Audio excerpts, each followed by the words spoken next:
iyadoo weli maamulka Somaliland ku howlan yahay raafka ka dhanka ah ganacsatada ka soo jeeda bartanka iyo koonfurta Soomaaliya ayaa haddana waxa ay soo taraya baaqyada ka soo yeeraya qaybaha kala duwan ee bulshada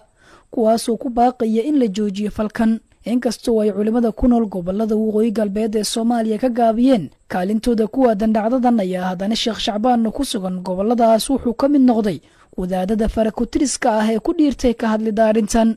Sheekh Shacbaan ayaa ka digay falka gardarada ah ee uu ku hoolan yahay maamulkaas isagoona sheegay inuu caaqibo kala kulmi karo dulmiguna waa diiwaankan Ilaahay dhaafinba dulmiga bini'aadamka laga galo bini'aadamkii ku cafiya mooyaane Ilaahay ma dhaaf arrimaha ka dhacayay gobolka Sool iyo Laascaanood oo dad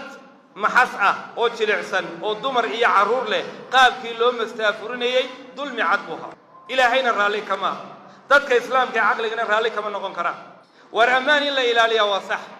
waa mar labaadkii hadii la israacinayna waxay ahayd in xilli la siiyo dadegana oo muddo joogay oo kala qaarna in la daaduumiyo subax kaliya runtii sax ma qaabka laftiisa loo saarayo iyo ereyada la isticmaalaya runtii waa ereyo aad u qadhaadh niman maqlay wuxuu leeyahay anaga Itoobiyaanka inoo midii war Itoobiyaanku miyaanay gaaladii ahayn halka joogtay qarqarmuunayd goormay dad muslimiin ay kula mid noqdeen dad gaala ah say ula mid noqon karaan wali waxaa taagan saameyntii uu reebay falkii naxariis darrada ahaa ee uu maamulka Somaliland kula kacay dadka Soomaalida ahaa oo ay ka mid ahaayeen kuwa nugul gaalkacyo ayaa ka mid ah magaalooyinka ay dadkaas wali xaaladooda ku haystaan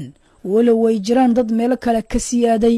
magaalooyin ay ceeri gaabo ka mid tahay ayaa la filayaa inay ka dhici karto wixii ka dhacay magaalada Laascaanood ee gobolka Sool maadaama maamulka Biixi uu ganacsatada magaaladaas ku amray inay qalabkooda rartaan